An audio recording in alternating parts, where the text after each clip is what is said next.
வீட்டில் மனைவி நல்ல ஒரு சமையல் பண்ணி வச்சு புருஷனுக்காக காத்திருப்பாங்கன்னு வச்சுக்கொள்ளுங்க. நல்ல எதிர்பார்ப்போடு கூட என் கணவன் வருவார் அப்படின்னு சொல்லி கணவனுக்காக ரொம்ப கஷ்டப்பட்டு ஒரு சாப்பாடை செஞ்சு வச்சுருந்தா, அந்த கணவன் வந்த பிறகு சாப்பிட்டுட்டு ஆமேன் அந்த ஆகாரத்தை குறை சொல்லியாச்சுன்னா, வாழ்க்கையில் இனி அந்த சாப்பாடு என்ன செய்யாது.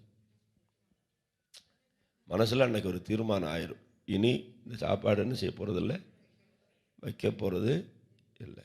அதே போல் ஒரு புருஷன் ஒரு மனைவிக்கு ரொம்ப பிடிச்ச பொருளாக இருக்குன்னு சொல்லி கஷ்டப்பட்டு நல்ல ஒரு பொருளை தேடி அலைஞ்சு ரொம்ப பிரயாசப்பட்டு அந்த பொருளை வாங்கிட்டு வந்து வீட்டில் வந்து கொடுக்கும்போது அந்த மனைவி சொல்கிறா, இதெல்லாம் என்னத்தை, உங்களுக்கெல்லாம் கண் இருக்கா, உங்களுக்கெல்லாம் மூக்கு இருக்கா, எப்படியா வாங்குறது அப்படின்னு சொல்லியாச்சுன்னா, அதுக்கு பிறகு மனசில் ஒரு காலம் வாங்கி கொடுக்கணும் அப்படிங்கிற எண்ணங்கள் வராது. ஏன்னா மனது பாதிக்கப்படுகிறது.